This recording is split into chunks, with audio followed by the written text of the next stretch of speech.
সুপ্রিয় দর্শক, আপনাদের সকলকে আমন্ত্রণ জানাচ্ছি বৈশাখী টেলিভিশনের স্বাস্থ্য বিষয়ক নিয়মিত আয়োজন বৈশাখী হেলথের আজকের পর্বে। সাথে আছি আমি ডক্টর ইফা জান্নাত ইফা।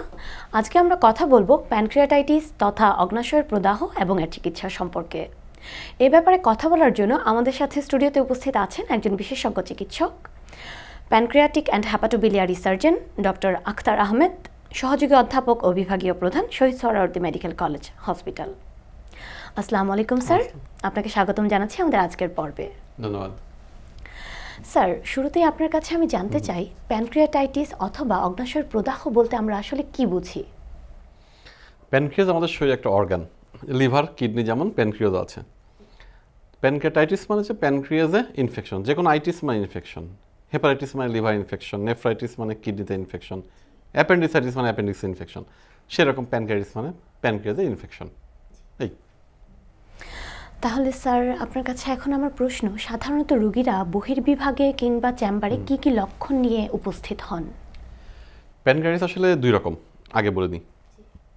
একটা হচ্ছে অ্যাকিউট প্যানক্রিয়াটিস, আরেকটা হচ্ছে ক্রনিক প্যানক্রিয়াটিস। অ্যাকিউট প্যানক্রিয়াটিস হচ্ছে প্রচণ্ড সিমটম, প্রচণ্ড কষ্ট নিয়ে রুগী যখন আসে, সেটা হচ্ছে অ্যাকিউট প্যানক্রিয়াটিস। সেটা নিয়ে রুগী আসে সবসময় ইমার্জেন্সি বিভাগে। আর একটা হচ্ছে ক্রনিক প্যানক্রিয়াটিস, যেটা মৃদু মন্দ সমস্যা, হালকা পাতলা কষ্ট কিন্তু যাচ্ছে না দীর্ঘদিন ধরে, সেটা নিয়ে রুগীরা আসে আউটডোরে বা বহির্বিভাগে। তাহলে বহির্বিভাগে আসা রুগী দেখলে আমরা বুঝবো সে ক্রনিক প্যানক্রিয়াটিস, আর ইমার্জেন্সিতে আসা রুগী মানে বুঝবো আমরা অ্যাকিউট প্যানক্রিয়াটিস। যেটাই আসুক, কতগুলো লক্ষণ আছে আমাদের প্যানক্রিয়াটিসের। অ্যাকিউট প্যানক্রিয়াটিসের আসলে লক্ষণ পেইন অ্যান্ড পেইন, তিনটা লক্ষণ, তিনটাই ব্যথা। হ্যাঁ, মানুষের জীবনে সবচেয়ে বেশি ব্যথা মানে শারীরিক, মানসিক ব্যথা তো ডিফারেন্ট। শারীরিক ব্যথার মধ্যে সবচেয়ে বেশি ব্যথা কয়েকটা বলা হয়। তার মধ্যে একটা, মহিলাদের যদি বাচ্চা ডেলিভারির সময় আটকে যায় তখন যে পেইন হয়। একটা আমাদের পায়ের যে বড় হাড্ডি ফিমার বলে, সেটা ফ্র্যাকচারের পেইন হয়। আর আমাদের প্যানক্রিয়াটিসের pain. This three are severe pain. Okay, তো এই ব্যথাটা কীরকম হয়? অ্যাকিউট প্যানক্রিয়াটিসের কথা বলছি। যে একজন ভালো মানুষ খাচ্ছে যাচ্ছে ঘুরে বেড়াচ্ছে, হঠাৎ করে তার পেইন হলো, এবং পেইনটা এমন না যে 2-3 ঘন্টা ধরে একটু একটু হচ্ছে। পেইনটা যখন সে ফিল করলো একেবারে থ্রেশহোল্ড লেভেল হাইতে উঠে পড়বে, মানে একেবারে 1 থেকে 100 হাইয়েস্ট পেইন। সেই পেইন নামবে না, সে যত ব্যথার ইঞ্জেকশন নিক, ট্যাবলেট খাক, ব্যথা 100-100তেই থাকবে, প্রচণ্ড ব্যথা, কোনো চিকিৎসা তার ব্যথা যাবে না, এবং একটা দীর্ঘ সময় থাকবে। এটাকে আমরা বলি যে highest pain killer highest dose দিয়ে রাখার পরেও পেইন যাবে না, এটা ন্যাচারাল। এরপরে যখন প্যানক্রিয়াসের ইনফ্লামেশন বা ইনফেকশন কমে যাবে, ব্যথাটা একাই চলে যাবে। তো পেইনটাই হচ্ছে আসলে অ্যাকিউট প্যানক্রিয়াটিসের লক্ষণ। পেইনটা হয় আমাদের উপরে পেটে, এবং ইন্টারেস্টিংলি সেই পেইনটা ঠিক এই বরাবর পিঠে যাবে, যেটা অন্যান্য ব্যথা আসলে এভাবে যায় না। তাহলে প্যানক্রিয়াটিসের পেইন হচ্ছে যখন রোগী বলবে যে আমার উপরের পেটে প্রচণ্ড ব্যথা এবং সেটা পিঠে যায়, তখনই আমাদের মাথা চলে আসবে এটা প্যানক্রিয়াটিস, অ্যাকিউট প্যানক্রিয়াটিস। এছাড়া ছোটখাটো কিছু লক্ষণ আছে, যেমন হিক্কাপ হবে, বমি, আর একটা কমন হচ্ছে হিক্কাপ। এটাও ইন্টারেস্টিং, অন্য কোনো অসুখের সাধারণত এরকম হিক্কাপ হয় না, মানে বমি হচ্ছে না কিন্তু বমি আসছে, হিক্কাপ দিচ্ছে, এটা হলো সমস্যা। এবং রুগী দেখলে বোঝা যাবে রুগী এরকম করে সিজদা যাওয়ার মতো করে বসে থাকবে, কারণ যেহেতু প্যানক্রিয়াসটা আমাদের থাকে পিঠে, তো এর ব্যথাটা মেইনলি হয় পিঠে। এই জন্য রুগী যদি একটু সামনের দিকে ঝুঁকে বসে, প্যানক্রিয়াসটা একটু সামনের দিকে চলে আসে, পিঠের ব্যথাটা কমে যায়। এটা রুগীরা বুঝে ফেলে একটু পরেই, এই জন্য রুগী তখন থাকে সামনের দিকে ঝুঁকে। এই মোটামুটি অ্যাকিউট প্যানক্রিয়াটিস বোঝার লক্ষণ। আর ক্রনিক প্যানক্রিয়াটিসের রুগী আসে যেহেতু ইমার্জেন্সি সমস্যা নিয়ে আসে না, সে আসে বহির্বিভাগে। তাকে দেখলে বোঝা যাবে প্রথম হচ্ছে শুকনা হইতে হবে, শরীর হবে শুকনা, হয়তো বাবা মা ভাই বোন মোটা, কিন্তু সে শুকনা। কেন? কারণ সে যা খায় তার 80%ই পায়খানার সাথে বের হয়ে যায়, কারণ তার তো হজম হয় না। কারণ ক্রনিক প্যানক্রিয়াটিস মানে কি, তার প্যানক্রিয়াস অসুস্থ। প্যানক্রিয়াস আমাদের কাজ হচ্ছে দুইটা, একটা ইনসুলিন তৈরি করা, একটা হজমি রস তৈরি করা। যদি হজমি রস তৈরি না হয়, তাহলে যতই খাক, 1 ট্রাক খেলেও সবই পায়খানাতে বের হয়ে যাবে, হজম হবে না। কারণ হজম না হলে আমাদের নিউট্রিশন হচ্ছে না। সো ক্রনিক প্যানক্রিয়াসের রোগী শুকনা হবে, এবং তাদের ডায়াবেটিস থাকবে, এবং তাদের পায়খানার সঙ্গে তেল যাবে, মানে যেটা খাচ্ছে বের হয়ে যাচ্ছে। এই 3টা লক্ষণ নিয়ে আসবে ক্রনিক প্যানক্রিয়াটিসের রোগী। ব্যথাও থাকবে হালকা পাতলা। এই হচ্ছে প্যানক্রিয়াটিসের লক্ষণ। আচ্ছা, তাহলে স্যার এই রোগটি নিশ্চিত করার জন্য আমরা কি কি পরীক্ষা নিরীক্ষা করতে পারি? ওকে, প্রথমে হচ্ছে যদি অ্যাকিউট প্যানক্রিয়াটিস নিয়ে আসে, তাহলে কিছু রক্ত পরীক্ষা করতে হবে। রক্ত পরীক্ষা করলে প্যানক্রিয়াসের যে এনজাইম আছে সেটার টেস্ট, অ্যামাইলেজ, লাইপেজ, এগুলো করলেই দেখা যাবে অনেক বেশি। নর্মাল মাত্রার 4 গুণ বেশি থাকলে আমরা ডায়াগনোসিস করি তার অ্যাকিউট প্যানক্রিয়াটিস। সাথে থাকে অবশ্যই একটা সিটি স্ক্যান করতে হবে। আল্ট্রাসাউন্ডও করতে পারে, কিন্তু আল্ট্রাসাউন্ড তো ক্লিয়ার হয় না আসলে, প্যানক্রিয়াস যেহেতু পেছন দিকে থাকে পিঠে, তো আল্ট্রাসাউন্ডে ভালো আসে না। তো সে যদি একটা কিছু রক্ত পরীক্ষা আর একটা সিটি স্ক্যান করে, তাহলে নিশ্চিত হবে তার প্যানক্রিয়াস হয়েছে কিনা, অ্যাকিউট। আর ক্রনিক প্যানক্রিয়াস যার, সে তো খুব বেশি কষ্ট নিয়ে আসে নাই, তার জন্য একটু সময় আছে। তার জন্য যেমন রক্ত পরীক্ষা করতে হবে, তার সাথে তার প্যানক্রিয়াসের আরও বাকিগুলো পরীক্ষা করতে হবে, যেমন কি একটা MRCP করতে হবে। হ্যাঁ, দ্যাট ইজ ভেরি ইম্পর্টেন্ট। তাহলে কি ক্রনিক প্যানক্রিয়াস হলে সিটি স্ক্যান করবো না, আমরা করবো হচ্ছে MRCP, সাথে লিখে দিব উইথ কমপ্লিমেন্টারি সিটি। সিটিও করবে, কিন্তু মেইনলি করবে MRI। আর অ্যাকিউট প্যানক্রিয়াসে করবে সিটি স্ক্যান। এই পরীক্ষা করলেই মোটামুটি অ্যাকিউট না ক্রনিক, রিয়েলি প্যানক্রিয়াস কিনা বোঝা যাবে। আচ্ছা, তাহলে স্যার এখন আসলে আমি জানতে চাচ্ছি, পূর্বের তুলনায় এখন প্যানক্রিয়াটাইটিস তথা অগ্ন্যাশয়ের প্রদাহ নিয়ে রোগীরা অনেক বেশি ভুগছেন বা আমরা অনেক বেশি দেখতে পাচ্ছি, শতকরা হার বেড়ে গেছে, এর পেছনে কারণটা কি? কারণ হচ্ছে দেশের ডায়াগনস্টিক এবং হেলথ কেয়ার সেক্টরের ডেভেলপমেন্ট।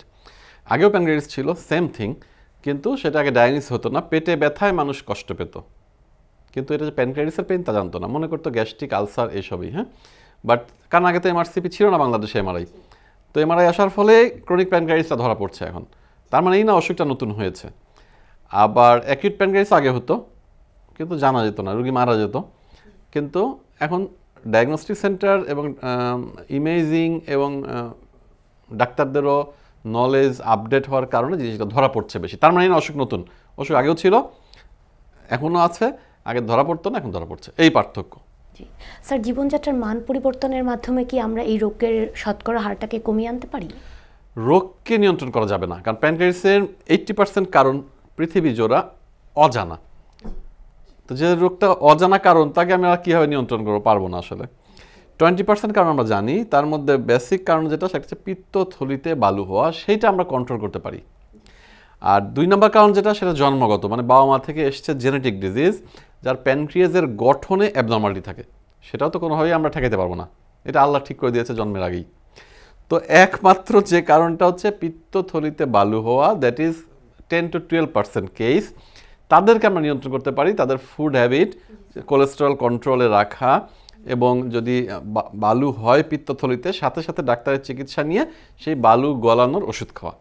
সচেতনতার মাধ্যমে আমরা কিছু রুগীকে প্যানক্রিয়াস থেকে ঠেকাতে পারবো, কিন্তু বাকি 90% রুগীর আসলে ঠেকানো সম্ভব না। যেমন অ্যাকিউট প্যানক্রিয়াস থেকে দূরে থাকার কিছু সুযোগ আছে, ক্রনিক না।